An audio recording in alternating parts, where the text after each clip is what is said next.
Now, the body of Kipchirchir is among the 28 on whom post-mortem examinations began earlier today here in Nairobi.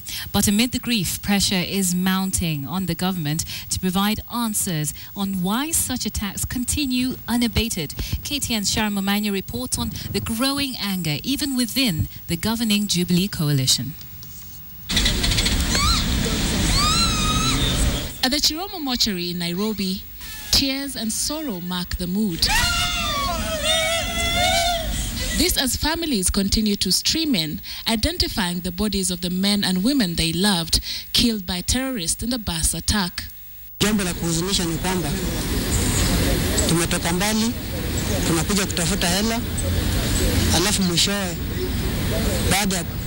badala ya kubenefit tunapata na mziba kama huo ambao ulitokea Mandera.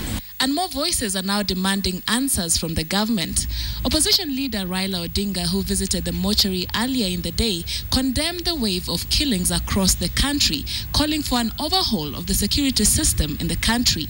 Wale ambao wamepewa fursa, jukumu ya kusimamia mambo ya usalama katika taifa letu, wengine wetu hawajibiki. Watu ambao hawana uwezo hawezi watolewe, na vile vile hatua ichukuliwe ya kufanya reforms katika our national security service systems.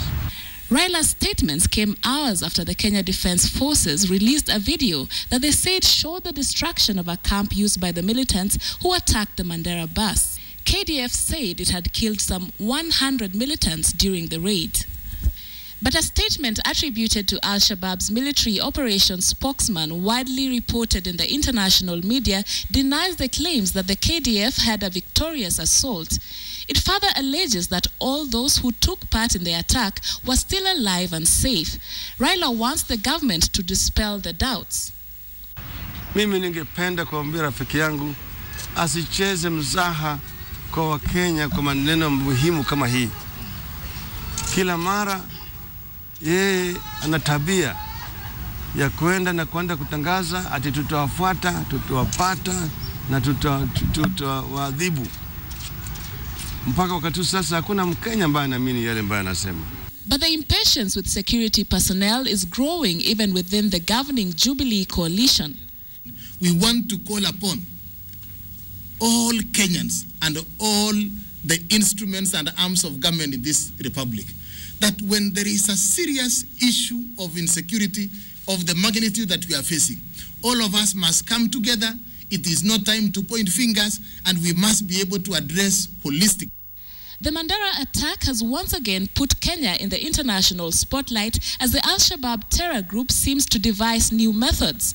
A statement from the European Union released in Brussels condemned the attack, saying, quote, "The killing of 28 civilians in cold blood by Al-Shabaab at Mandera in northern Kenya is a terrorist act which cannot stay unpunished.